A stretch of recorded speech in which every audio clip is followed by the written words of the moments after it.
Varicose veins కి సరైన చికిత్స కోసం సంప్రదించండి ఎవిస్ హాస్పిటల్. సో కానీ మీ అధినాయకుడు మటుకు ఎప్పుడు అదే మెయింటైన్ చేస్తారు. ఏం ఫుడ్ తీసుకుంటారు ఆయన ఆయన? వచ్చి 2 hours జిమ్ చేస్తారు 2 hours gym? Every day. And food కూడా చాలా లిమిటెడ్ గా, అన్ని ఏమంటారు ఆకుకూరలు, ఫ్రూట్స్, వెజిటబుల్స్ అవే ఎక్కువ తింటారు. రైస్ అవి తిన్నారు. అందరూ అంతే. శర్మిల గారు కానీ, భారతి మ్యామ్ కానీ, అమ్మ గాని, అందరూ చాలా లిమిటెడ్. మీ నియోజకవర్గాలకు వచ్చినప్పుడు తెలుస్తుంది అసలు వాళ్ళు ఏం ఫుడ్ మాకు తింటారు. పాదయాత్ర వచ్చినప్పుడు చూసాం ఫుడ్. ఒక ఇంటర్వ్యూలో కూడా చెప్పాను నేను, Okay. అన్న తినేటివి అడిగితే చెప్పాను. ఇడ్లీ దోశ లాంటివి తినరు. చాలా తక్కువ. Protein food. చాలా ఏమంటారు హెల్త్ కాన్షియస్ బాగా అందరికి. ఓకే. వాళ్ళందరూ కూడా అలాగే ఉంటారు. సో పాలు కూడా ఏదో 1 లీటర్, 1 లీటర్ పాలు 1 గ్లాస్ అవుతుంది. అంతే. అల్లం వేసి మరగపెట్టి తాగుతారు. మీరు ఫాలో అయ్యారు నెక్స్ట్ అదేమన్నా నేను- ఆయన డైట్ ని ఫాలో అవట్లే మీరు ఇంకా? నేను బాగా తింటాను, ఫుడ్ ఇష్టం. ఫస్ట్ నుంచి కూడా బాగా ఇష్టం. వెంకటేష్ గారు ఇలా చూసేవాళ్ళు, ఇంత పెద్ద క్యారేజ్ వచ్చేది, మీ ఇంటి దగ్గర నుంచి? అందరం కూర్చొని తినేవాళ్ళం. నాతో షూటింగ్ ఉందంటే అందరికి భోజనాలు. అలా ప్రభు గారు, శివాజీ గణేష్ వాళ్ళ అబ్బాయి ఉంటే అందరికి భోజనాలు. అట్లా మేము ఎంజాయ్ చేయడమే కాకుండా ఫుడ్ అందరికి పెడతాం. ఓకే. వెంకటేష్ సార్ వాళ్ళంతా కూడా లిమిటెడ్ ఫుడ్ తింటారా. వాళ్ళు మా క్యారేజ్ వస్తే ఇట్లా చూస్తారు, హీరోయిన్ ఏంటి ఇంత పెద్ద క్యారేజ్ వచ్చిందని. ఫస్ట్ డే నాకైతే ఆ ఎక్స్ప్రెషన్ ఇప్పటికీ గుర్తుండిపోయింది అసలు. ఓకే. సో ఇంకేంటి రోజా గారు, బ్యాక్ టు ఫార్మా, మళ్ళీ ఇంకా నియోజకవర్గంలో యాక్టివ్ అవ్వటం? ఎస్. సో ఆ రోజు నుంచి అక్కడే ఉన్నాను. కౌంటింగ్ అవ్వగానే నేరుగా కాన్స్టిట్యున్సీకి వచ్చాను. ఒక 7 days ఉన్నాను. ఎన్ని రోజులు అయింది కోలుకోవడానికి? అదే హ్యాట్రిక్ కొడతాను అనుకున్నాను ఈసారి. ఫస్ట్ రౌండ్ లో తెలిసిపోయింది సంథింగ్ రాంగ్, ఏదో జరిగింది. ఎందుకంటే మాకు ఎప్పుడైతే వీళ్ళ కూటమి ప్రభుత్వం ఏర్పడిందో అవుతూనే అవ్వాల్సిన ఎలక్షన్ 2 months వెనక్కి తోసేశారు.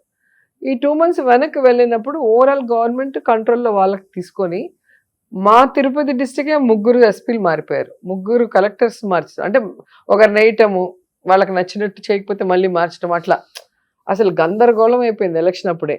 ఫస్ట్ టైం నా లైఫ్లో, నాది 5th ఎలక్షన్ ఇది, ఫస్ట్ టైము వితౌట్ పోలీసు ఎవడు పడితే వాడు లోపలికి వెళ్ళటం, బయటికి రావటం, లోపలికి వెళ్ళటం, ఏం అర్థం కాల. చాలా ఏదో మామూలుగా సంతలో వెళ్ళి కూరగాయలు కొనుక్కున్నట్టు వెళ్ళి తిరుగుతూ ఉన్నారు. సో ఇవన్నీ కూడా చాలా ఘోరంగా జరిగింది. అయినా కూడా మాకైతే నిజంగా డౌట్ రాలేదు ఎప్పుడు కూడా. ఫస్ట్ రౌండ్ అవ్వగానే వడమాలపేట అనేది మాకు కాన్స్టిట్యున్సీకి హాట్ లాగా మా పార్టీకి. ఓకే. ఎప్పుడు నేను 2 సార్లు గెలిచింది కూడా ఆ మండలం వల్లే గెలిచాను. అక్కడ నాకు స్టార్ట్ అవుతుంది మెజారిటీ. అక్కడ నుంచి అలా వెళ్తూ ఉంటారు, మీకు తెలియదు. అక్కడ ఫస్ట్ రౌండ్ 3000 వచ్చేసింది వాళ్ళకి. నాకేం అర్థం కాదు, 1 నిమిషం ఇలాగే ఉన్నా. సెకండ్ రౌండ్ మళ్ళీ 3000. సో అర్థమైపోయింది సంథింగ్ రాంగ్, ఏదో జరిగింది, ఇది జనం ఇచ్చిన తీర్పు కాదు. నేను వెళ్తున్నా అని చెప్పి బయట వచ్చేసాను కదా, మీరు చూసుంటాను. వెంటనే వచ్చేసాను నేను. లేకపోతే మా కాన్స్టిట్యున్సీ ఎప్పుడు కూడా 1000, 2000. 858 ఫస్ట్. ఇప్పుడు మీరు నాది కాదు, వాళ్ళ డాడీ నుంచి ఉన్నారు కదా ఇప్పుడున్న క్యాండిడేట్ డాడీ ముద్దుకృష్ణ నాయుడు కూడా 1200, 1600 తోనే గెలిచారు చంగారెడ్డి మీద. సో అక్కడ 1000, 2000, ఓహో అంటే 5000, 6000 అంతే. 40,000 అంతా అసలు తలకిందులు తపస్సు చేసినా కూడా ఉండదు. సో అది మనకి ఫస్ట్ రౌండ్ అర్థమైపోయింది కదా సంథింగ్ రాంగ్ అనేది. నేను వచ్చేసాను. నేను పెద్ద ఇంకా దాని గురించి ఆలోచన కూడా లేదు, అంతే. లాస్ట్ వరకు వచ్చి ఒక 1000, 2000 తోడిపోతే బాధేసి ఉండేది. ఏంట్రా ఇంత కష్టపడ్డాము, ఇంత సర్వీస్ చేసాము, ఇంత డెవలప్మెంట్ చేసాము, ఎందుకు ఓడిపోయామని ఒక బాధ ఉండేది. ఇది అర్థమవుతుంది కదా. సో అంతే, క్యాజువల్ గా బయటకు వచ్చా, నేరుగా కాన్స్టిట్యున్సీకి వచ్చా.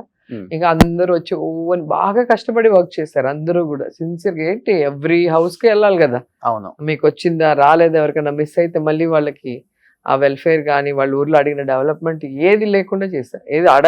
ఇది లేదు అనకుండా వాళ్ళు అడిగిన ప్రతిదీ చేసి ఇచ్చాం. సో అలాంటప్పుడు అలా అయినప్పుడు పాపం లీడర్స్ అయితే చాలా ఏడ్చారు. నాకే బాధ వేసింది. నేను అందరినీ, నన్ను ఓదార్చాల్సింది పోయి నేను అందరినీ ఓదార్చా. సో 1 week ఉండి అన్ని మండలాల్లో ఒక్కొక్కరుగా మండలం వస్తే అందరితో మాట్లాడి ధైర్యం చెప్పి అందరినీ కన్విన్స్ చేసి మళ్ళీ చెన్నైకి వెళ్ళా. ఒక 3 days ఉండి మళ్ళీ వచ్చేసి